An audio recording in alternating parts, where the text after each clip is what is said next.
I'm Stephanie, and I'd like to welcome you to another episode of Let's Talk Film, a series where contemporary women get a chance to have their voices heard on the latest film releases.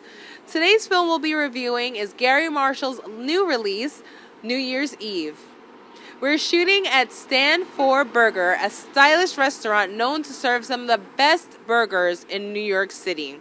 Situated in the East Village on East 12th Street between 5th Avenue and University Place, it's a short distance from Union Square and around the corner from esteemed educational institutions, Parsons School of Design, and the New School.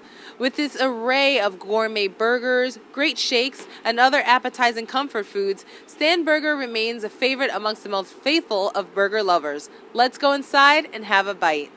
So I'm here with Tico from Stand For Burgers. So Tico, can you tell me a little bit about what Stand For Burgers is, what kind of food you serve here? Well, we're basically like an upscale burger place where people come in here. We're famous for our toasted marshmallow shake. But the top burgers on the line, we have Kobe burgers.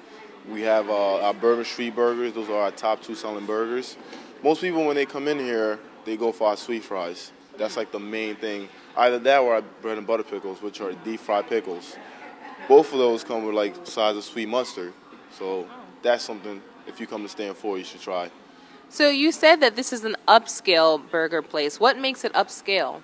I mean, from the choice of burgers that we have, if you don't like beef or meat, we have salmon burgers, veggie burgers, we have turkey burgers, we have chicken burgers also. And we have the Krabby Patty, which is a very good burger. It's almost like a bigger crab cake. The inside is melted mozzarella cheese. Comes with a side of coleslaw with the Krabby Patty.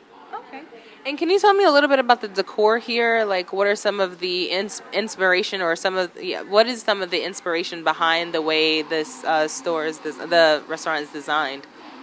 I mean, if you see this wall, this wall was here before we got here, but we just try to make it like a laid-back spot, as you can see, like the silver counter back there, or the bar. I mean, if you come in here, you want to have a decent time in a restaurant. We have the booths where a lot of people like to sit down if they're tired. And then we have the little small tables and chairs where you come in, you're relaxing, you talk to your friends, you're having fun. Now, can you tell me, what do you do here? Well, I'm one of the waiters here. I started as a busser, and then I went up the ranks to a runner, and then I'm a server. In the morning, sometimes I bartend. Now, can you tell me, what do you specifically recommend on the menu? Well, what I recommend would be a deep fried Oreo shake, which is a special shake of the week. That thing is awesome. And if you like burgers, I think you should try a Bourbon Street burger, which is basically double mozzarella, Maker's Mark bourbon barbecue sauce, jalapenos, and onions. Oh my God, a deep fried Oreo milkshake? Yeah, that thing is awesome. Oh, can I just ask, what are the ingredients of this? The ingredients, it's just basically 2 deep fried Oreos. It comes with our vanilla gelato. It's just awesome. It's very good. Well, I know what I'm trying. Thank you so much, Tico. Thank you. And now to meet our panelists. To my far left is Shaw Hayes.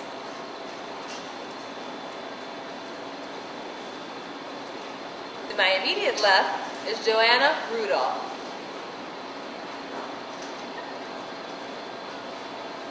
Today's film we'll be discussing is New Year's Eve, the new Gary Marshall flick.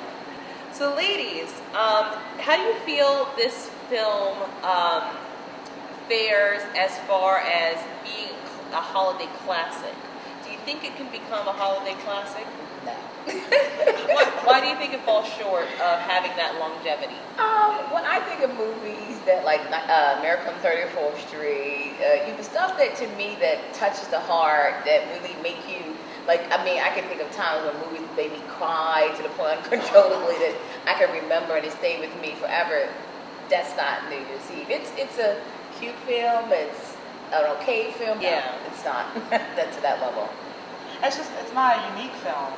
It's actually ripping off a bunch of other films that we've already seen out there. For example, I saw Sleepless in Seattle in this film, and it's just, you have to, I think, for a classic, part of it has to be unique.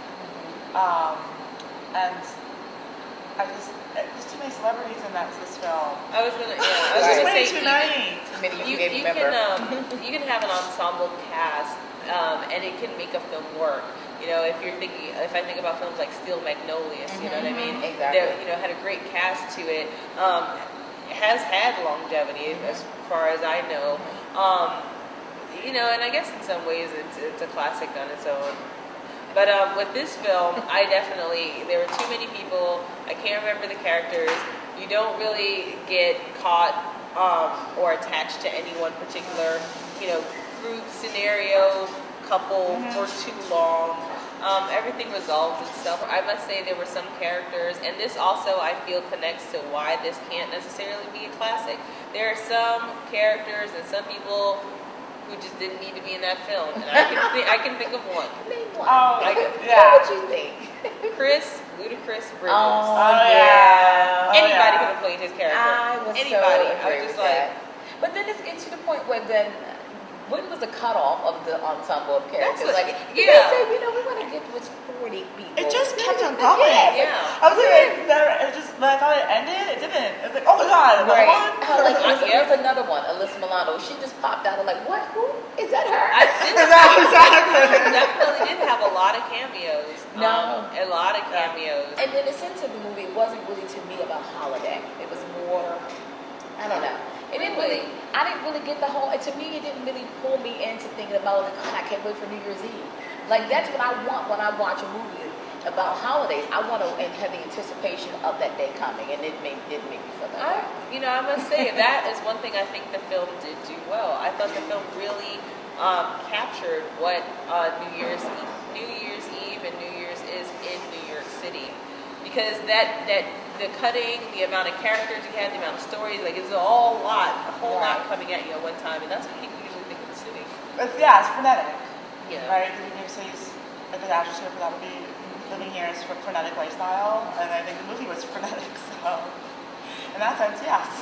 Well, you definitely see Times Square, if nothing else. You see that area where you think about when people connect to New York, the first thing they think of is the Times Square area and what that all about, the big lights and the billboards and all that stuff. So if nothing else, you really get they always say that New York City is like the other character in the movie. So they play that part. Yeah. So you indeed did feel that New York City was another character in this film. Yeah. I want to preface, I wanted to hate this film. I walked into it saying, like, I'm going to hate this, and I didn't hate it. I mean, I didn't hate it. I mean, it puts a smile on my face, and I think that it did hit me emotionally, even despite all the issues with the film. And the characters, obviously, I think the acting was fine. I didn't think there was anything really that horrible to the point of unwatchable. Right. So what do you feel that this film says about the state of romantic comedies in 2011? Well, I feel that if this film is addicted to what romantic comedy is what they think that we want in terms of an audience, and there's a lot more work that needs to be done, because there's a lot more that could have come out of this film in terms of giving people hope and feeling about love, and to me this didn't speak to the true basis of what romantic comedy is to me. And so for that, I don't think that the people in the Hollywood big wigs need to realize that having 1,000 stars in the movie is what's going to sell the movie. It's about creating the story. They need to work on that part of it than just having this ensemble cast and that being all of it, and just throwing a couple of cliches, as we said, within the film, and that's going to be enough. I want something that makes me feel like, wow, that had an impact on my life. I've had that experience. I walked in those shoes and still made me laugh at the same time. Yeah. So. Yeah, no, I would agree, and I know Gary Marshall, he directed Pretty Woman, and that's, I think, one of those seminal films where you look at it and you think that's the romantic comedy that we want to see and that we love, and I think he needs to go back and do films like that versus films like this, because I think this is just like lowest common denominator. Yeah, type of movie, unfortunately.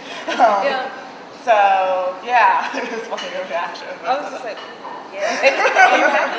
Like, but I mean, the one thing I definitely feel like it might be a miscategorization to call it a romantic comedy, because I don't necessarily feel that it fits that particular. I mean, usually when I think of romantic comedy, there's one couple, one guy, one girl, usually, who are trying to sort out their differences in order to make a romance actually occur. And it usually has to be some kind of a love story. But with this, there are so many different, stories kind of going around, so many different scenarios and situations between the couples. Although it's usually like dealing with two people, in a couple's circumstance, I don't really think that it constitutes as a romantic comedy. It's not quite a comedy, but it's not quite a drama. I mean, be a dramedy. But then the romance in it was just kind of like, I mean, if you even put it in that category just to stuff it in there, it's just the romance that really make me, like, to me, I want to go somewhere. I want to escape into somebody else's romance in their life and what's going on. I want to laugh out loud when I'm watching something.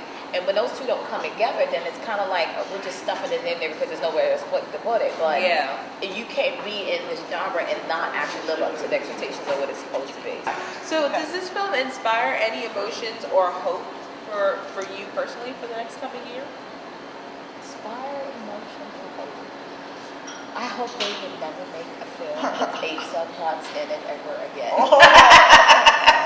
I hope that Easter's Eve never comes No, it's St. Patty's Day. That's where the magic of SantaCon NYC. That's where it comes from. I would go with that. Would make it funny. That's all it is. You got to make it funny. And if you're gonna have a romantic part of it, make it romantic. That's all I ask.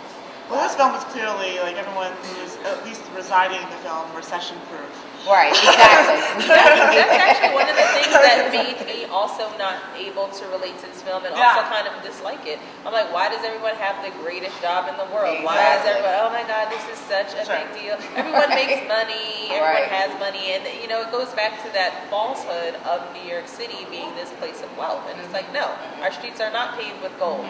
Well, we did have the messenger boy, and they had we saw like what could it be, like, not a fancy apartment where he resides with his BFF, Ashton Kutcher. Yeah. So if you weren't on this panel, would you have gone to see this movie? I wouldn't have gone to see it in theaters. I think I would have waited for it to come into DVD. Okay. No. Can you say it any louder? I definitely can say that, I probably would have seen this movie 2 years from now by accident. Right. Somebody flipping had the it channel halfway in between it. Right.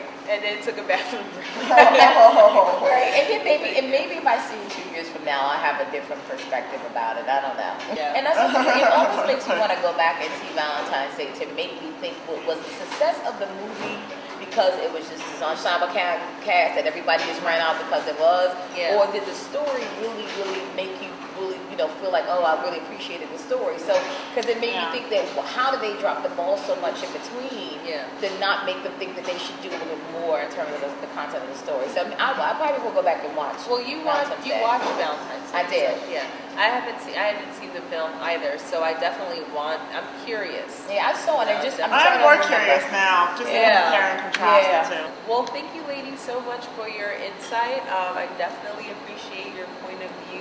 Thanks for spending the afternoon with me here. Thank you.